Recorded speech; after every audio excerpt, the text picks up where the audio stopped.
Ryo wakes up surrounded by clouds and finds himself in front of an angel. The angel explains to him that he has recently died but will not yet depart to the afterlife. In short, Ryo has become the latest victim of the infamous truck. Now it is Michael's task to send him to a new world so he can start a new life. According to Michael, Ryo will not be given any special mission or grand goal in this new world. He can live as he pleases. When Ryo expresses his desire for a peaceful and relaxed life, Michael has no objections. But before sending him on his way, Michael gives Ryo a brief overview of the world he will be reincarnated into. The world is called Phi, a magical land where about 20% of the population can cast spells tied to their natural elemental affinity. In Ryo's case, his strongest affinity is the water element. Since Ryo wished for a peaceful and relaxed life, Michael has prepared a cozy little house for him. As a starter package, he receives 2 textbooks, a knife, and even a protective barrier around the house that keeps monsters at bay. As part of his beginner's package, Michael has provided Ryo with a storage house filled with food supplies for 2 months, so he won't go hungry anytime soon. Additionally, Michael has included a manual with detailed information about every monster Ryo might encounter in the region. While this will be useful later for dealing with the creatures of the forest, Ryo's current priority is to test his newfound magical abilities. He steps outside and casts the spell, "Water, water, come forth," whereupon a water orb immediately forms in his hand. Magic turns out to be much easier than he thought. Even more surprising is that he can cast the same spell by simply imagining the water orb. Saying the incantation aloud is not really necessary. Now that he has confirmed he can wield magic, he heads straight to the bathhouse and begins filling the tub with water. But he quickly notices a problem.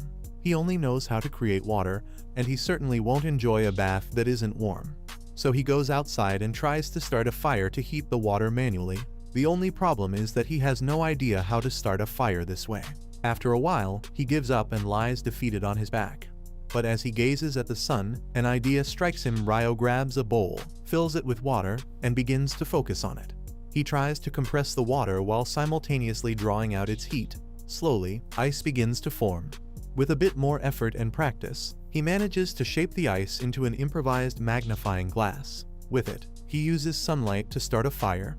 With the fire finally burning, he heats his bath, which was previously filled with cold water. By the end of his first day, he can finally relax and enjoy a proper bath. Now that he has mastered ice making, Ryo realizes that the opposite should also be possible. If he can extract heat to freeze water, he should also be able to add heat to create warm water. This will be his next goal, something he plans to practice in the coming days. The next morning, while Ryo eats breakfast, he begins to think. With only 2 months' worth of food supplies from Michael, he knows he'll soon have to hunt to replenish his stock. But he doubts a simple knife will be enough to fend off the forest monsters, so he decides to start practicing his attack magic. His first attempt involves hurling a water orb at a tree, and it works exactly as he imagined. But a small splash of water won't do much in a real fight. He recalls a method to increase the power of water, so he gathers another orb, this time compressing the water into a focused point to create more pressure. The idea is good, but his control isn't strong enough yet. His water jet has barely more force than a toy water gun. Ryo remembers something Michael mentioned before his reincarnation. Magic heavily depends on imagination. The clearer the image in his mind, the better the result, and he needs to refine it through practice. After several days of relentless training, Ryo's water jets begin to take shape and look decent. But they are still far from strong enough to defeat a monster. Ryo has also figured out how to create warm water, so he can enjoy warm baths anytime. However, he's still working on fine-tuning the temperature, as his control isn't quite perfect yet. The next morning, he decides to practice his ice magic again. This time, he tries to summon ice directly from the air, which is difficult and takes nearly 3 minutes. Finally, he succeeds in creating ice from nothing. Unlike water, however, he finds it hard to hurl ice with the same ease. Combat training hasn't been going particularly well so far. None of the spells Ryo has come up with have shown much effectiveness. Still, he spends the next few hours pushing himself, practicing relentlessly until he finally collapses from mana exhaustion. Having reached his limit for the day, he ends the training. But the next morning, as soon as his mana is fully restored, he dives back into training. This routine becomes Ryo's daily life over the next few weeks. Thanks to his hard work, he can now create ice instantly, making it a reliable attack spell. With his new set of attack spells finally ready and his food supplies running low, Ryo ventures into the forest for the first time to hunt.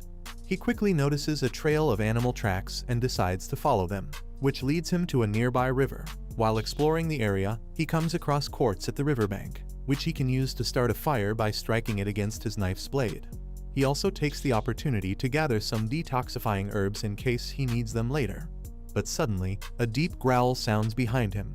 As he turns around, he faces a lesser boar and freezes in fear.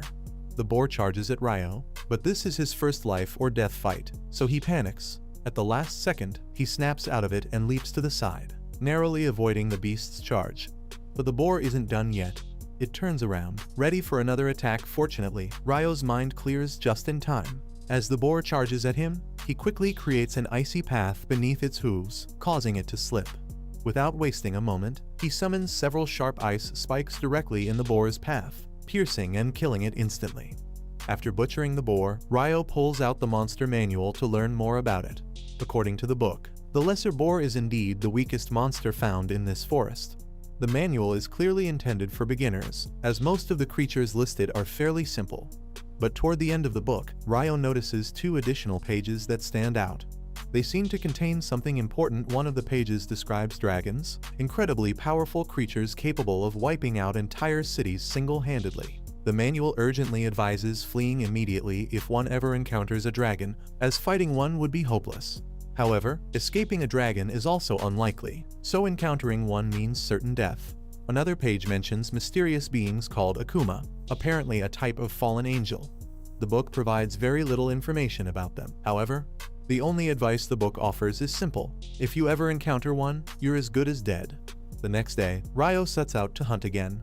But while he's distracted, a giant assassin hawk swoops down from above and launches a surprise attack. The creature uses wind magic to pierce its prey with razor-sharp cuts. Ryo has no choice but to run and quickly summon ice shields to deflect the incoming wind blades. He knows hawks are extremely dangerous opponents and would prefer to avoid a fight. But escape isn't an option. That means he has no choice but to stand his ground and fight back. He raises his hand and fires a stream of water jets. But the hawk deftly dodges the attack and dives toward him. Using wind magic to strike, Ryo reacts just in time, forming an ice shield that cuts the hawk across the eye, causing it to crash to the ground. Shortly after, the hawk regains consciousness. Although it has permanently lost an eye, it takes to the skies to retreat. But before it disappears, it fixes Ryo with a final glare, memorizing his face, because now it's personal. Ryo breathes a sigh of relief, grateful to have survived. Still, this is far from the peaceful life he had imagined. During the hunt with the hawk, he ran so deep into the forest that he completely lost his bearings and wanders until late into the night. While searching for the way home, he unexpectedly stumbles upon a glowing lake, in the middle of which stands a Dullahan. And judging by its appearance, the creature has already noticed him. Over time, Ryo refines his skills through relentless training, mastering the art of hunting and preserving food with little effort. His water magic has become significantly more powerful. He can now summon razor-sharp ice plates and bring them down in an instant. Even his water jets have reached new heights, cutting through solid stone with ease. At this point, his combat prowess has become impressive. But ice magic isn't the only thing Ryo has practiced. Since his encounter with the Dullahan, he ventures into the forest every night to fight it. Strangely, the Dullahan is never mentioned in the monster manual. Either they aren't classified as monsters, or they're too advanced for a beginner's guide. Still, Ryo remains determined to face it. He charges in with his ice staff and begins swinging, treating the encounter more like a training session than a real fight. After all, the Dullahan far surpasses him in both strength and technique. Ryo does his best to defend himself, summoning ice shields to block incoming strikes. But despite his efforts, he's quickly overwhelmed and knocked down within seconds. Although the Dullahan has never spoken a single word to him, Ryo can't shake the feeling that it has taken on the role of a mentor, trying to shape him into something stronger. Suddenly, the Dullahan raises its sword and channels water magic to extend the blade. Ryo is stunned to discover that it can use water magic too. After showing him how the technique works, the Dullahan hands the sword to Ryo and calmly steps out onto the lake. One day, while Ryo is hunting, he is ambushed by the same assassin hawk from their earlier encounter. He doesn't recall it being black before. It must have evolved, driven to become stronger just for this moment of revenge. The hawk dives toward Ryo, unleashing a barrage of wind cuts. In response, Ryo quickly summons 5 layers of ice walls for protection. But now that the hawk has evolved, its wind attacks are far more powerful, strong enough to shatter all of Ryo's defenses in an instant. And now, a wave of fear washes over him. Ryo sprints across the field, throwing up ice walls to shield himself from incoming strikes. When he spots an opening, he fires back with a barrage of ice spikes. But the hawk effortlessly dodges them and charges forward with a sudden burst of speed. And that's not the only surprise it has in store. The hawk lets out a piercing screech at a frequency that disrupts Ryo's magic, causing his ice shields to vanish and leaving him nearly defenseless. But the hawk isn't done yet. It hovers menacingly before him, and Ryo senses a major attack is coming. Though he can't predict when moments later, Ryo feels electricity in the air as a lightning bolt shoots directly toward him. And such an attack would have been fatal, but fortunately, he was able to use a stick as a lightning rod and leap away to save himself. As Ryo tries to shake off the remaining shock, the hawk dives down to deliver a fatal strike with its sharp talons. At the last moment, Ryo summons his ice blade and blocks the attack. They exchange several more blows, but Ryo recalls his intense training with the Dullahan, so he spots an opening in the hawk's guard and drives his sword straight through its neck. As the hawk collapses to the ground, Ryo slowly approaches it, feeling a sense of understanding. He knows how it feels. The hawk lost an eye because of him, and since then, it was driven by the urge to prove it was stronger, pushing itself to evolve. But Ryo has worked hard to become stronger too. And in the end, the hawk was defeated despite everything afterward. Ryo heads home. But to his complete surprise, a dragon suddenly appears before him. Recalling what the book said about dragons, that they are invincible, he's convinced this is his end. But to his surprise, the dragon speaks to him through telepathy. It doesn't seem aggressive at all. In fact, it explains that it's just passing through, and is looking for a black hawk that has been roaming the area. The dragon only wants to know if Ryo has seen it nearby. Relieved that the dragon isn't hostile, Ryo quickly realizes it must be referring to the hawk he just defeated. Nervously, he apologizes and explains that the hawk attacked him first, leaving him no choice but to fight back and end its life. The dragon is shocked that a human like Ryo could defeat a hawk, but doesn't seem particularly bothered by it. What really catches its attention is the sword Ryo is carrying. It immediately recognizes it as the blade of the Fairy King. For the Fairy King to entrust such a weapon to a mere boy must mean Ryo did something to earn its favor. The dragon turns to Ryo, and Ryo, still knowing little about this world, hopes to ask it some questions. The two end up chatting for several hours into the evening, but their conversation is eventually interrupted when the dragon says it must return home. Ryo expresses his gratitude for the dragon's answers, and the dragon thanks him in return, saying it's been a long time since it had such a stimulating conversation. They part warmly. But meanwhile, up in the sky, Michael is going through the documents related to Ryo's reincarnation when he suddenly notices something he overlooked before. It turns out that Ryo was granted a hidden trait, something Michael hasn't seen since he sent a girl to this world 10,000 years ago. In Ryo's case, the trait is eternal youth, and Michael finds that quite unusual. Craving some good grilled seafood with salt, Ryo heads toward the shore. A massive shipwreck catches him off guard when he gets there. Finding a dead man's body fills him with sadness. But then he hears another guy groaning, which brings him relief and joy. Someone actually survived. Abel remembers how their ship got destroyed by some giant sea monster. When he wakes up, he's amazed he's still alive. Looking around, he spots his stuff placed next to the bed, so he grabs his sword and walks out. Ryo shows up and greets him. Abel's shocked that he didn't sense Ryo at all. Looking at Ryo's clothes, he first thinks Ryo doesn't have anything else to wear, but then realizes he shouldn't judge the guy who saved his life. He introduces himself and thanks Ryo for the rescue, but Ryo says he just brought him home, so no thanks needed. He shares the bad news that sadly, no one else made it. Abel figures their bodies probably washed up on shore too. He tells Ryo they were all smugglers, so Ryo doesn't need to worry about them. This news shocks Ryo. Abel's stomach starts growling before he can say more. Ryo invites him to lunch.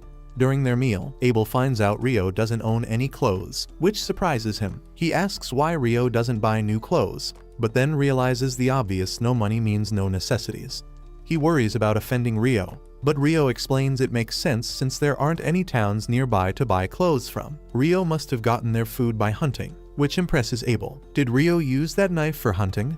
Nope, just for protection and cleaning whatever he catches, Ryo explains, since he uses water magic for hunting. pretty impressive, Abel thinks, since even in the central areas, only about half the people can use magic, and he's not one of them. Rio remembers Michael saying magic users make up 20% of people, but Abel can't understand his mumbling.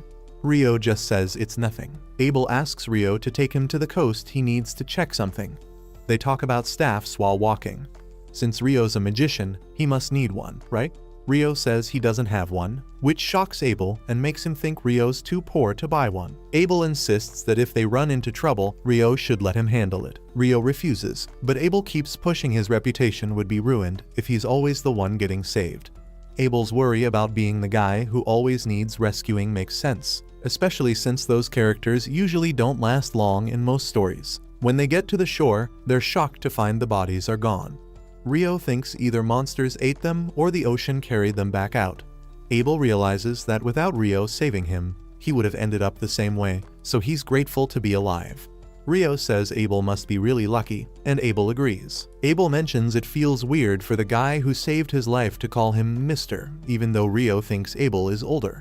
Since Abel asked, Rio agrees to use his first name. This makes Abel happy since that's how all his friends talk to him. Rio's surprised that Abel thinks of him as a friend. While Rio's thinking about this, Abel tells him he couldn't find what he was looking for. Rio asks what Abel plans to do next.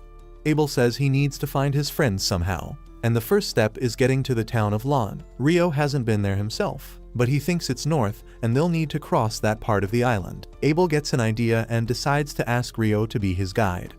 Rio agrees, but only if he gets at least one day to get ready. Rio realizes he won't be able to keep living his quiet life anymore. That night, when Rio tells Abel he needs to say goodbye to someone, Abel's surprised since it's really late.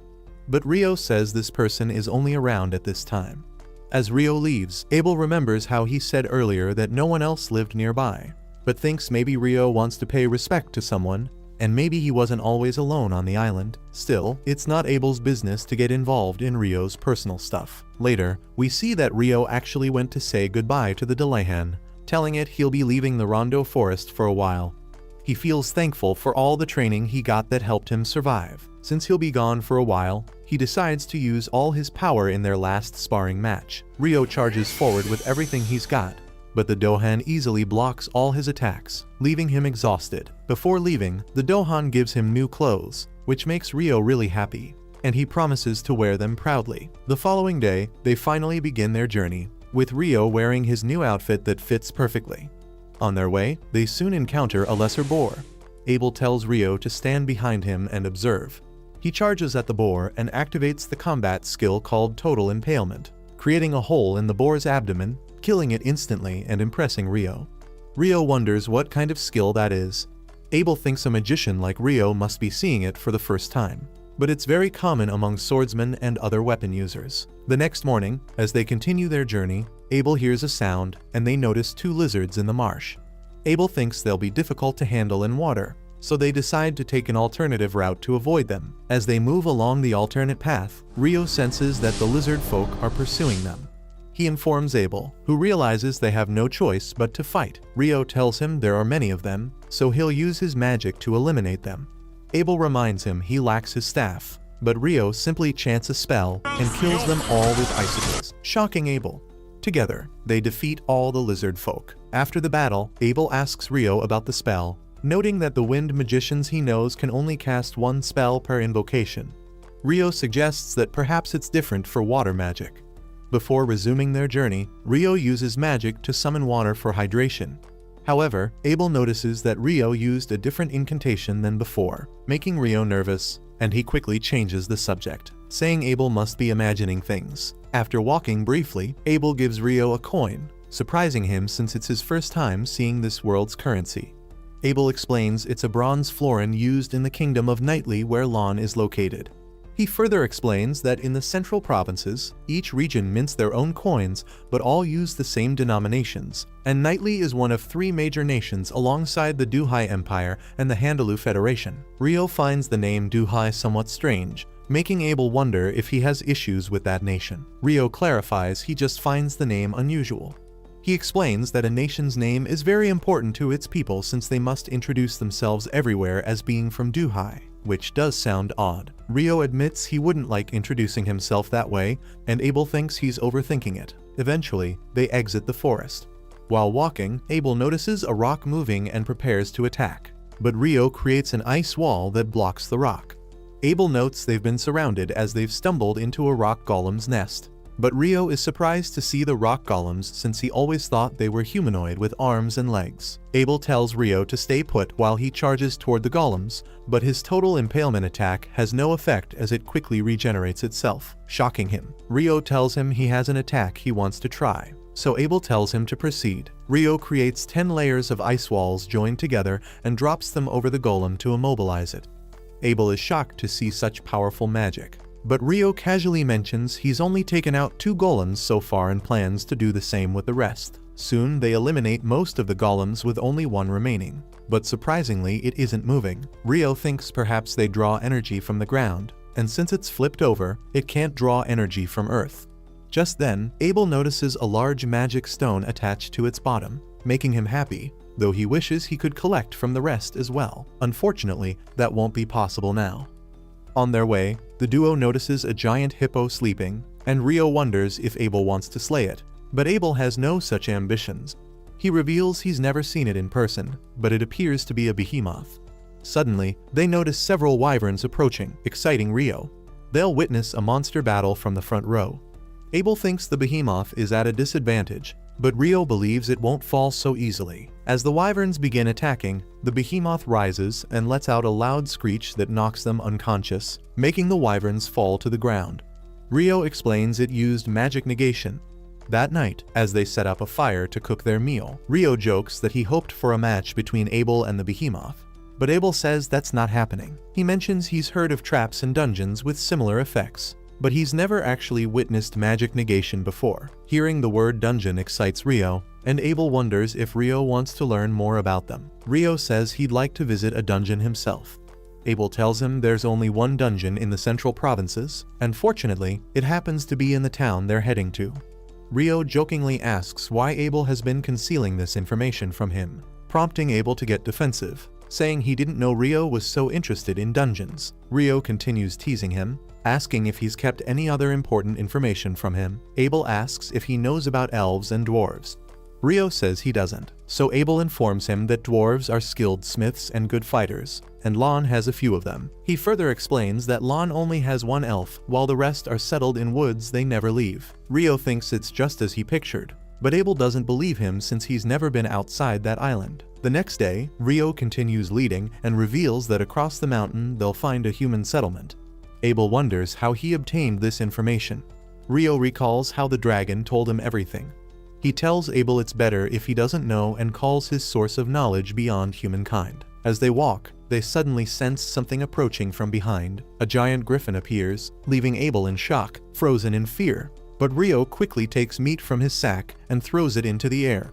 The griffin grabs it and flies away. They're both relieved to have survived.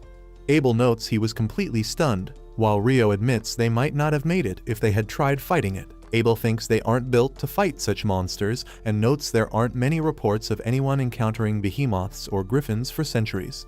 He thinks something is wrong with this place. Ryo finds it somewhat rude and thinks maybe humans aren't looking hard enough. Abel thinks perhaps these frozen mountains have been keeping them out of human territory. As they're walking, Ryo suddenly remembers that the wyverns that attacked the behemoth came from the direction they're now traveling. Soon they spot some wyverns feeding on their prey, and Abel notes they can't fight them. It usually takes around 20 experienced adventurers to take down just one, and even then there are often casualties. Ryo thinks that even if they try avoiding them, they'll likely encounter more along the way and won't be able to avoid fighting forever. Ryo wonders if it would be easier to fight the wyverns while they're on the ground, and Abel agrees, thinking he can use his sword more effectively that way. So Ryo steps forward to engage them. He summons several ice spikes to stab the wyverns, and Abel follows up with his total impalement technique. However, the wyvern screams attract more of their kind. Ryo uses an ice attack from above to bring them down, and Abel quickly finishes them off. After the battle, they collect the magic stones. Abel admits he can't believe how easy it was. while Rio wonders if Abel was hoping for a life and death battle just to get his heart racing. Just then, another flock of wyverns approaches. They both prepare to fight, knowing they have no choice but to defeat them to keep moving. After successfully taking them all down, they reach the mountain top and are overjoyed to see a human settlement on the other side. After defeating so many wyverns, Rio feels confident and believes he wouldn't mind encountering more of them. But Abel finds this ridiculous because he thinks it would be best if they never ran into those dangerous creatures again. Abel admits it was surprising how they managed to collect so many magic stones from the wyverns, but he suddenly stops talking as he realizes they've traveled quite far north, though Abel is completely clueless about where exactly they've ended up. Rio nervously hopes they haven't accidentally entered the Debai Empire, but Abel quickly reassures that this isn't the case since the Empire is farther north.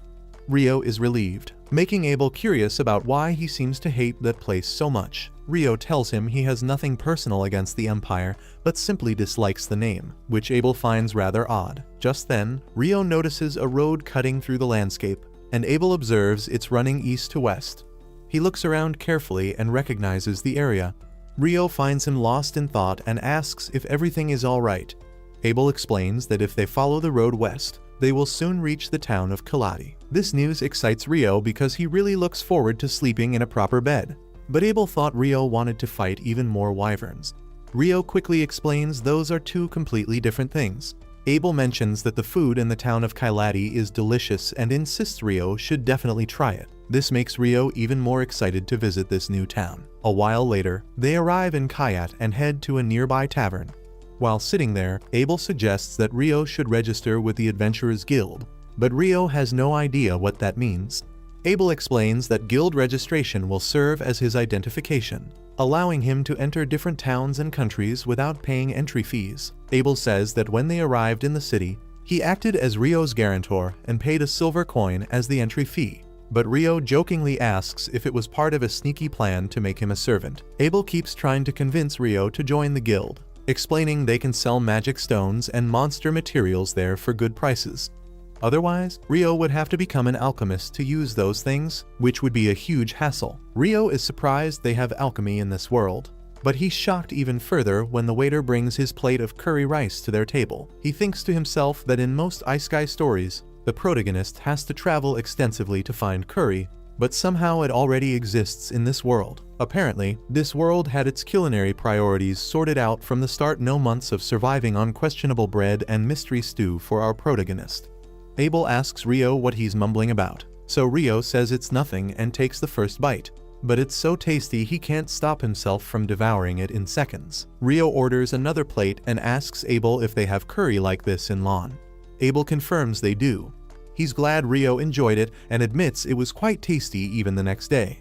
As they leave the town, Rio continues praising the curry they had the previous night and asks Abel to reveal the best desserts in town. Abel is caught off guard and doesn't know how to answer, so he just says he'll think about it. They continue their journey, and after spending a few days walking, they finally see the town of Lon from a distance. As they reach the city gates, the guard recognizes Abel and says everyone was worried since he'd been missing for months. Abel explains he managed to safely return thanks to Rio. The guard excitedly shakes Rio's hand, grateful that he saved his friend. Abel then pays the entry fee, once again acting as his guarantor. The guard then asks if they'll be heading straight to the guild and mentions that Abel's friends are currently out of town, but once they return, they'll be shocked to see him.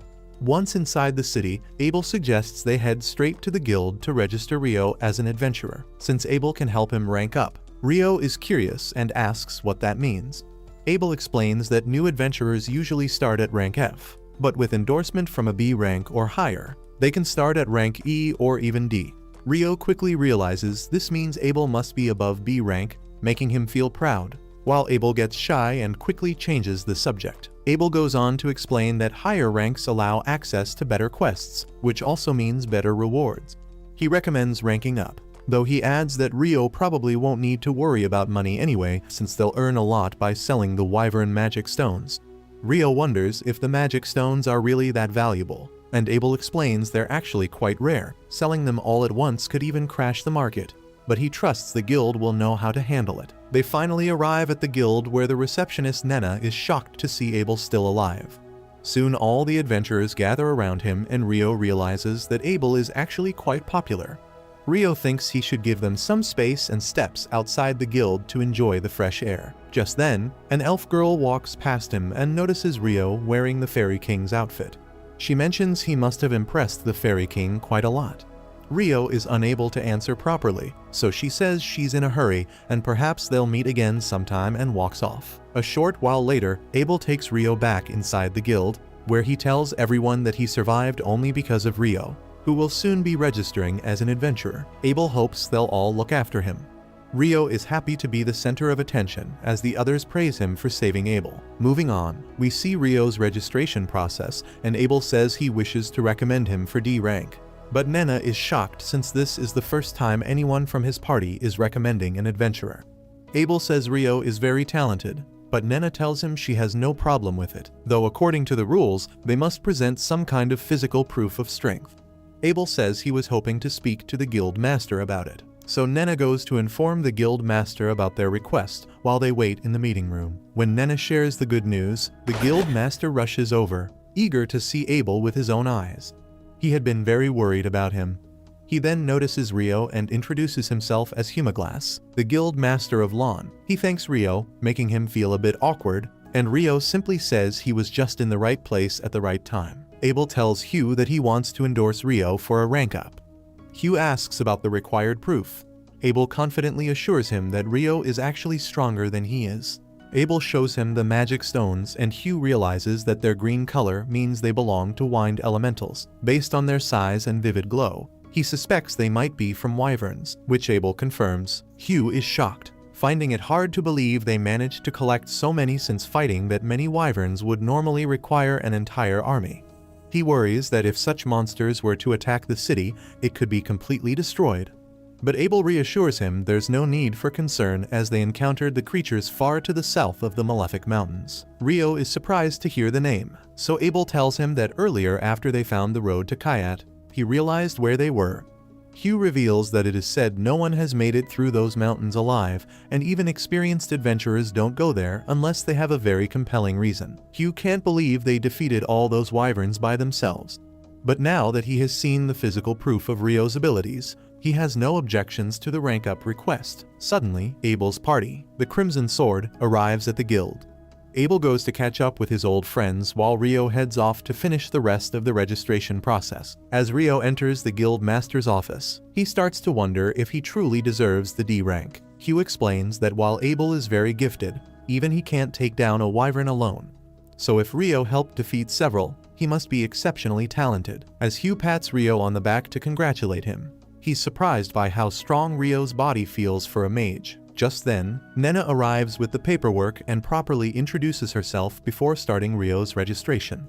She begins the short interview by asking his name and confirming that he's a mage. Then she asks about his magic element, and he tells her it's water. When she asks where he lives, Rio explains that he just arrived in the city. Nena lets him know that for the first 300 days after joining the guild, he's allowed to stay in the guild's lodgings. Nena asks if he's ever been in a dungeon before, and he admits he hasn't.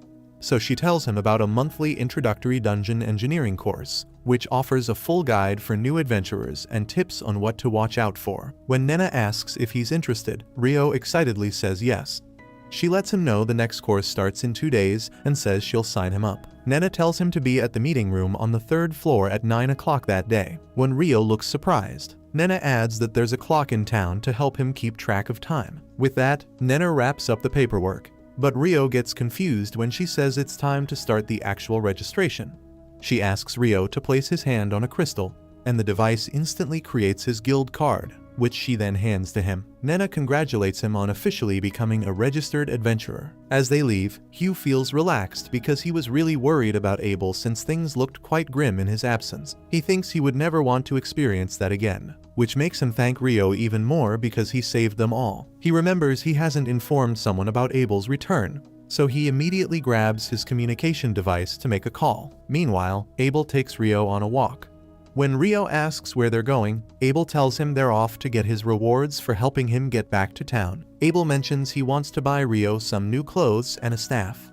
Rio thanks him but admits he doesn't understand why Abel keeps mentioning a staff. Abel explains it's because he is a magician, but Ryo tells him he can cast magic without one and can also use his sword in close combat. Abel is shocked to hear that and asks about the sword, so Ryo shows it to him. However, Abel thinks it looks more like a knife than a proper sword.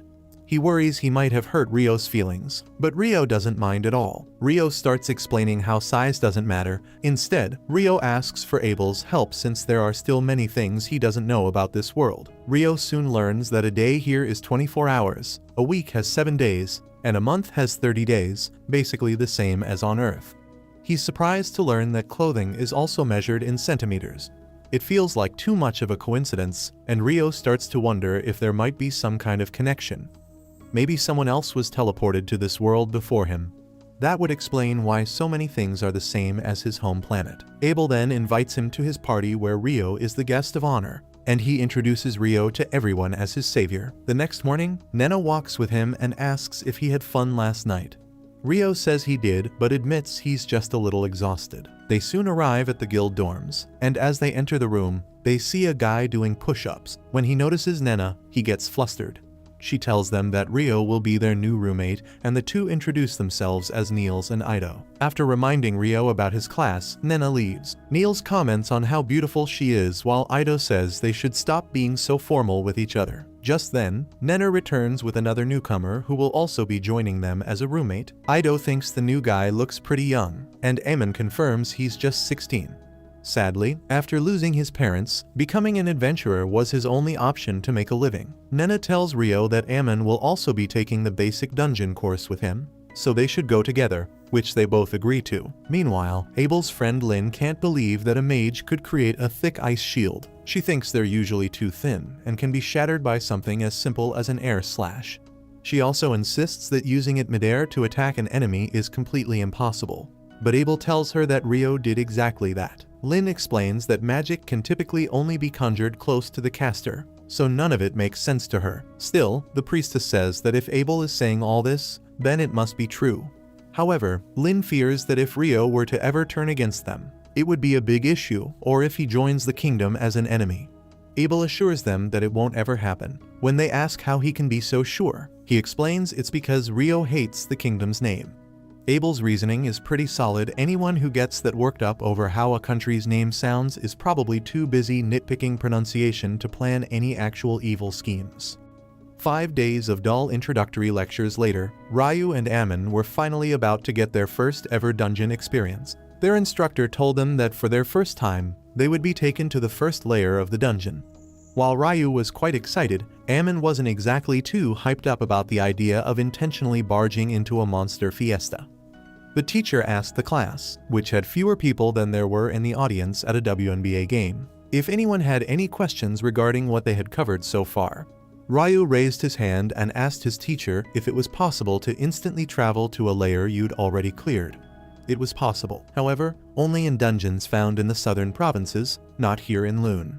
The time to visit the actual thing after 5 days of boring lectures was finally here. The dungeon in Lune lay at the city's center, which was so because the city had actually been built around it. The teacher explained the great tidal bore, when the numbers of the monsters in the dungeon suddenly increased a lot. This happened once every few years, and more often than not the monsters would come out and say hello to the locals. To keep the monsters from greeting the residents, a double wall had been erected around the dungeon. The town's outer wall was there to defend against outside attacks, while the inner one protected from internal attacks from the monsters, said Ryu, stating the obvious. The great tidal bore had instilled a deep fear inside Amon's mind, similar to when an Italian sees a pineapple pizza for the first time. His teacher told him to relax since the great tidal bore wasn't going to happen anytime soon. Ryu also pitched in by reminding Amon not to forget to breathe while he imagined what kind of terrors lurked down there. Their teacher repeated it one more time, for the wimps, that there was no need to worry about monsters right now, and they were free to explore as they pleased. As though he had jinxed himself, a soldier ant, which was not normally supposed to show up at the first layer, appeared. Ryu had read about it already and didn't find it to be a threat.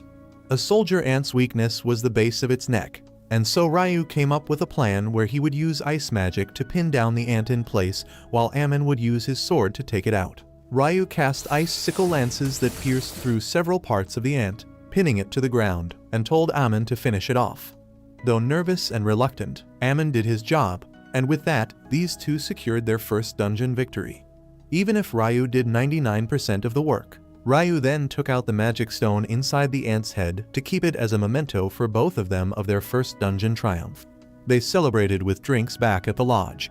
Nils was upset they couldn't celebrate with alcohol, as it was banned in the lodges, but the truth was he was just looking for an excuse to get hammered. Ito was very impressed with the way Ryu and Amon handled themselves in their first ever dungeon, even slaying a soldier ant. Amon told them it was all thanks to Ryu, which was true. But Ryu told everyone that Amon played an important role too, the important role being cutting an immobile object with a knife, probably no harder than cutting a cake. Ryu was planning on going back the next day, and even traveling as far as the third layer. He invited Amon, and he readily accepted as if he hadn't soiled his pants multiple times today at the dungeon. Though they didn't face any issues, a soldier ant, something that should be in the second or third level, did show up. Apparently this type of abnormality had been happening for the last couple of months. As Ryu pondered this, someone came and stood right behind him. As he was aura farming behind Ryu, he told them this had to do with the ant's ability to dig around the dungeon, leading them to the first layer too. It was Abel. He introduced himself to Ryu's roommates as if he were Ryu's older brother and asked them not to mind if Ryu seemed like he had a few screws loose at times or all the time because he didn't mean it and was socially as inept as a gym bro who couldn't talk about anything other than the gym, even if his life depended on it. After a few business days, it finally registered in Nils's head, who was standing in front of him. Abel and the Crimson Sword were evidently very well known around here, and Nils rushed for a handshake with Abel as if he had been waiting for this moment his entire life. Abel had come to the guild to report to the guild master, as his party was just coming off a quest that had taken them a little longer than they would have liked. So he had to go and show his face to Guildmaster McGrath before he ended up plastering missing posters of him all over town. The rest of the Crimson Sword also arrived and ruined all the aura points Abel had gathered thus far when Warren threw him over his shoulder like a bag of potatoes to carry him to the guild master. Lynn, the mage in the Crimson Sword who blew her fuse on Ryu's absurd magic the other day, was now staring deep into his soul. Lihia quickly called her away before Ryu decided to file a restraining order against her. Abel begged Ryu to save him from this aura purge, but Ryu sided with the enemy and told them to bend him to their will as much as they liked. As they were heading to McGrath's office, Lynn explained that she wasn't trying to be a creep earlier with Ryu. She just wanted to see the great magician for herself. There were certainly better methods to do that. Abel told them to be patient. In time they would see for themselves why he was hyping this kid up so much. The next day, Ryu and Amon headed over to the dungeon again. This time their enemy wasn't a six-legged arthropod, but a four-legged canid, a couple of demon wolves. Amon took the front while Ryu supported him from the side. While slashing one wolf, Amon got attacked by another and didn't have enough time to react. But Ryu took care of it using his icicle lance. A tougher battle than before, but all's well that ends well. The real battle was starting now, which was for Amon to gather his breath back again. Ryu noticed that Amon's swordplay bore an uncanny resemblance to Abel's. Abel's teacher, a man named Kiro, was an adventurer from his hometown who had learned swordplay from a major school in the royal capital, Hume, which was where Amon had adopted his style from as well. Ryu saw the talent Amon possessed and knew he would make one heck of a swordsman sooner or later. Despite being a quote-unquote magician, Amon had noticed that Ryu was pretty familiar with a sword himself. Ryu told him it was thanks to his mentor, whom he had trained with many times, but he wasn't well versed, or so he thought, at least, because his style was original, said the man who had gotten private swordplay lessons from the Fairy King, the Dullahan himself. Ryu checked if Amon had regained his breath by now, or if he was still gasping like he had taken the stairs instead of the elevator. His style of sword had a downside. It used quite a bit of energy. Abel knew that and started feeling bad about it. But Ryu didn't mean it was a bad thing. He just needed to build his stamina up. Ryu suggested Amon start putting even 10% of the energy he expended on overthinking into working out and jogging. He then gave an example of Abel, who had the routine of practicing his swing every day without fail. Abel was a borderline genius with the sword, but that wasn't just because of talent. No matter what he was doing and where he was, he wouldn't stop putting in the effort. Abel, being the David Goggins of Phi, successfully encouraged Amon to start working harder. On the next day, Ryu decided to take a day off from venturing into the dungeon. Instead, he headed to the Library of Lune, a large institute with more books in it than Hermione's bookshelf. Ryu couldn't decide what to read first: the guide, which would make his life on this planet a lot easier, or recipes for tasty snacks. While Ryu was pondering if he should have read the guide a little instead of staring at curry recipes for an hour, an eclipse occurred all of a sudden. Ryu got a very uneasy feeling in his body from everything suddenly, as though the whole world were changing. That's when a foe showed up. And Akuma, the creature Ryu's monster compendium had advised never to face, had shown itself. The Akuma wasn't too fond of seeing a human exist, so she took a giant fireball and shot it as an attack called Hellfire right at Ryu. He blocked it with several layers of ice, but could feel the intensity of her power. She might perhaps be as strong, or perhaps even stronger than Bihi, the giant hippo from the Malefic Mountains, or the griffon they bribed with meat. She was definitely worse.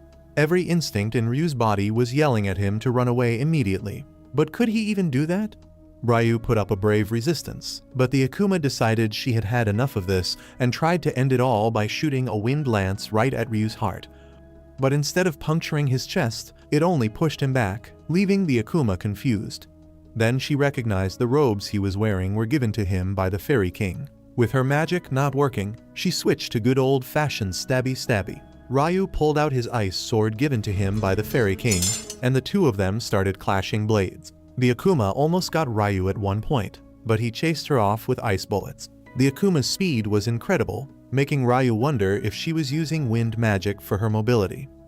Through their clashes, Ryu realized that their speeds were comparable, and the strength this Akuma was able to generate was nothing compared to the Fairy King. The Akuma tried making another fireball, but Ryu extinguished it before it was even ready, displaying conjuring skills on a different level. The Akuma was alerted by Ryu's talent and felt she needed to send him to the grave right now or regret it later. As they were dueling, Ryu started raining ice bullets on her, but the Akuma erected stone walls around herself to block them. Ryu wasn't going to make it that easy and attacked from every direction, leaving her no chance of blocking. This gave him an opening, and he leaped to make a decisive blow. The Akuma also charged, and their swords rattled in an intense clash. The Akuma's wounds had already started to heal. This caught Ryu off guard, and he got sent crashing into the building behind as a result of it. But not before surrounding the Akuma with bubbles of boiling hot water that burned your skin on contact. The Akuma screamed in agony and quickly engulfed herself in sediment. She then burst into fire, with the deranged look on her face that you make when you find out about Bakano. Never got a new season, but the vending machine anime did. The fight was about to reach its climax now, with both parties tapping into their max power. But then the eclipse started fading. The Akuma's sword started fading away too, and she told Ryu this fight would have to be rescheduled. The Akuma was having the time of her life while Ryu was running late for dinner. She wanted to continue fighting, but as this particular cloister was a special case and out of her control, she couldn't do anything about it. Ryu questioned her about what exactly a cloister was, and could it be served with curry? The Akuma, probably gatekeeping, avoided Ra's question and instead started telling her name, remembering which would be a more difficult task than memorizing the French dictionary. Her name was Leonore Araka Albuquerque. Ryu was just Ryu. He called Leonore an Akuma to her face. The fact that Ryu knew what she was wasn't very ideal for Leonore, and all the more reason for her to kill him right now. But she didn't have time for that, and Ryu wasn't exactly a fledgling that could be taken out with ease. Leonore told Ryu that he would meet her or someone like her, implying the existence of more Akumas someday. Until then, she told Ryu to brush twice a day, take his vitamins, and not die because his life now belonged to her. Definitely not a creepy thing to say. And with that, Leonore vanished without a trace, as if she had never even been here. Ryu could finally take a sigh of relief. His mind was still spinning, and his shoulder hurt like hell. But he was fortunate it only hurt and wasn't a 3-inch gaping wound thanks to the defensive properties of the Fairy King's robes. Ryu decided to calm his nerves by going shopping. He needed to get some cash first, so he headed back to the dorm. As he was leaving, Ryu spotted a bunch of guys circled around Amon, Nils, and Ito. These were guys from Dorm 1, led by Dan, the biggest troublemaker in the dormitory. Dan had ambushed them and was lecturing them about not letting your guard down at any time when Ryu decided to back his statement by taking out all his lackeys. Dan tried to hit Ryu, but a simple hilt to the gut from Ryu was enough to take him down. Ryu pulled out a healing potion for them and suggested they head for the hot baths. He had Ito, who was a priest, heal his shoulder injury. Although the injury itself wasn't bad, it could have been bone-shattering and potentially fatal, which was probably Leonaire's goal. Ryu's heart would have been hit if he hadn't dodged at the last second. The guys tried to get the tea about this incident, but Ryu was too tired to explain everything right now. Leonaire almost kicking his butt, and then him bullying F-ranks were the highlights of his day. Not an ideal start at all, but right now all he wanted to do was to relax and recover. An archer goblin takes aim and fires at Nils, although he manages to deflect the arrow before it hits him. Ammon leaps at the goblin and strikes him down with a single swing. During their fight, here in the 5th layer, Ammon had sustained an injury on his forearm, but Ito heals it up perfectly using his priest powers. That was a bit scary for Nils. Ito adds that they shouldn't even be facing a goblin archer at the 5th layer, so Nils suggests they call it a day and head back to their dorm.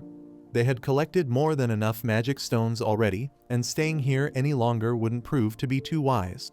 As Nils' motto goes, survival should always be their primary duty. Ito was pretty sure he just stole that line from Abel, but Nils tries brushing it off by saying their lives taking priority was obvious. As they head back to their dorm, Ammon wishes Ryu had also accompanied them today, but as the criteria to form a party was to place people with similar skill levels together, Ryu was too overpowered to be put in the same party as them. Meanwhile, in the deeper, darker regions of the dungeon, bodies of adventurers lie everywhere as the massive monster responsible for it slashes another victim with his axe. Ryu thinks back on his battle with Lenore the other day. It had taught Ryu a lot. While her magic was incredible, Ryu had her matched in terms of conjuring speed. He realizes he needed to polish his strengths even further and work on his weaknesses. One of them being his movement speed, which was nothing compared to what Lenore was capable of. Ryu concludes the trick behind it was wind magic and envies her for being able to use it for a bit. But there was no use in bumming over what he didn't have, so Ryu decides to learn moving faster using his water magic. The first thing that comes to mind is the water jet. Although Ryu had only used it underwater previously and above ground was definitely going to be a different ball game. Ryu forms Ice Bond to practice and starts emitting water from several points on his back as water jets 256. These only carry him a measly 5 meters at around the same speed, making Ryu get depressed. While it did propel him, it was still a far cry from Lenore's quickness.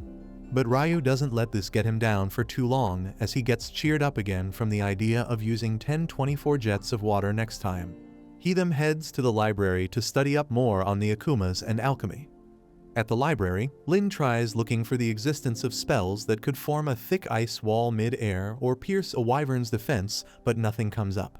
She expected such to be the case, and even her master Hilarion could pull off something like that. For that to actually be true, those spells would need to be originals, and the only person that Lin could think of who could pull spells like these off was the Empire's Inferno magician. As she's putting back her book, Sura, the elf girl Ryu had an encounter with earlier, shows up. Lin tries to ask her about something but decides not to. Sira had just returned from a quest from outside of Lune and was in a bit of a hurry to meet her envoy, so she takes her leave. Ammon, Nils, and Ito return to the guild after a rather shorter excursion. Nils tries to make his move, but gets cut off when Ito brings attention to the urgent matter at hand.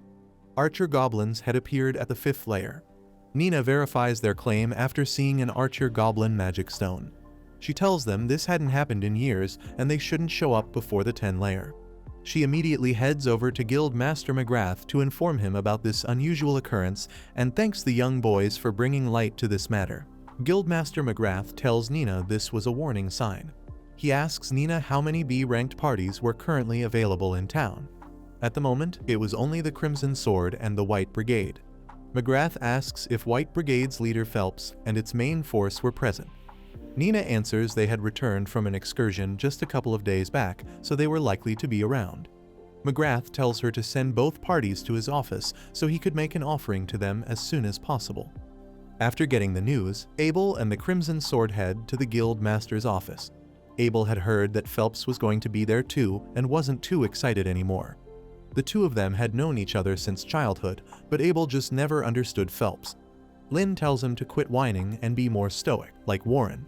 They enter the Guild Master's room and after an awkward greeting, take their seats. McGrath gets straight to the point and tells them archer goblins had reached the 5th layer. Abel asks about the legitimacy of this sighting. It was 100%, McGrath answers, since the people who reported them actually brought back archer goblin magic stones. With the claim being supported with evidence, McGrath tells Abel and Phelps about the offer.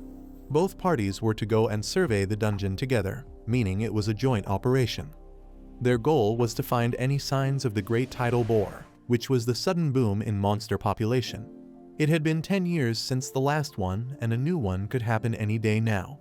Rihia adds that the matter with the goblin archers was probably a sign as well. Each party were to receive 100 gold coins for taking part and another 200 gold coins each upon the completion of their quest. All they had to do was find and report. McGrath wanted them to get on with this first thing in the morning. Once it was confirmed that a great tidal bore was upon them, McGrath would close off the dungeon and set up the double walls in a joint effort of the guild and the regional knights by taking this over with Commander Neville. Abel thought he had made preparations as though he already knew the great tidal bore had begun. In McGrath's head, always being prepared was never a bad thing. For the time being, he had put up a notice, closing the dungeon off from any exploration. Abel, Crimson Sword's leader, accepts this quest, while White Brigade's Phelps also follows suit. At the dormitory, Ryu tells everyone he was going to visit the north section of the library today as it had a wider selection on advanced material. He tells them he wanted to learn more about alchemy, although secretly his main interests were Akuma's. Ito tells Ryu he heard the northern section had a collection of forbidden texts too, but you had to be rank B or above to access them. Nils and the rest were planning on going on yet another dungeon excursion the same day as well. Ryu then heads for the library, pays his entrance fee and enters the north section. While the south side was bigger, this had its own unique vibe to it. Ryu was basically lost and contemplates asking someone while at the same time not sure how to tell them he was looking for Akuma literature when he finds Sira there too. The next morning, both parties arrive at the dungeon.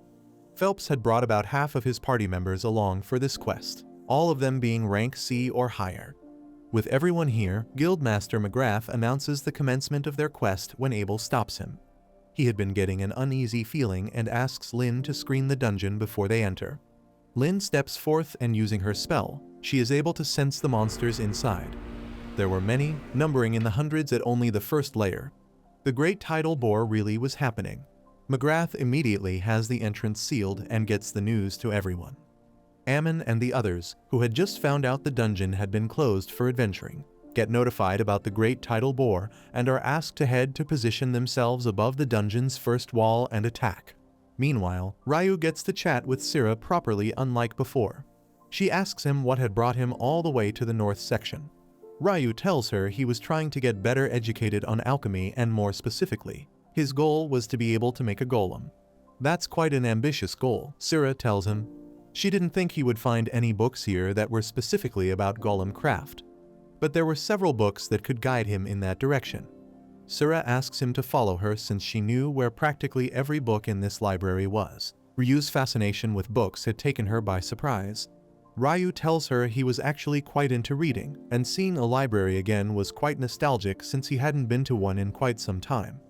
Sira tells him he makes it sound as though it had been decades since he had been to one and almost catches Ryu, but he quickly changes the topic to her age. Being an elf, Sira had lived quite a long time. And just like Ryu, she too was an adventurer in a B-rank party of her own as well called Win. But she was the sole member of it too. Ryu tells her that his friend had mentioned there being only one elf in the whole of Lune. Sira tells him elves don't usually settle into human settlements, but she was glad she did that as it brought her into contact with Ryu. She then takes him into a section where he'll find the book he was looking for. The first wall gets sealed and every adventurer from the guild takes position. All eyes were on the main entrance.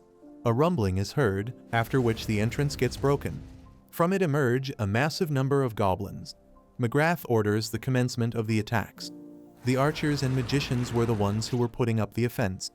The goblins were getting picked one after the other, while there were multiple injuries being sustained on this side as well, mostly because of the archer goblins.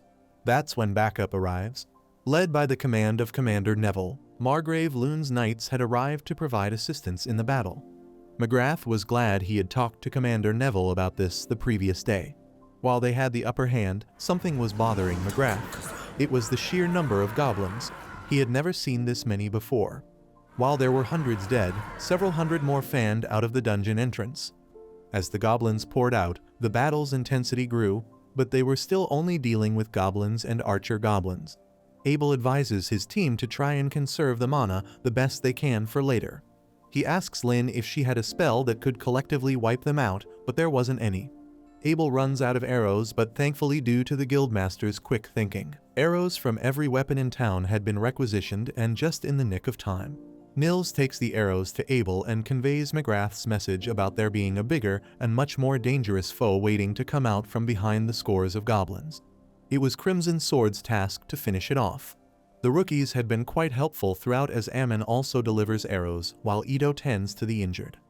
By dusk, all the smaller goblins and archer goblins had been defeated. McGrath gives the command and Crimson Sword and White Brigade jump into the arena directly. Lynn braces her party's jump using her wind magic.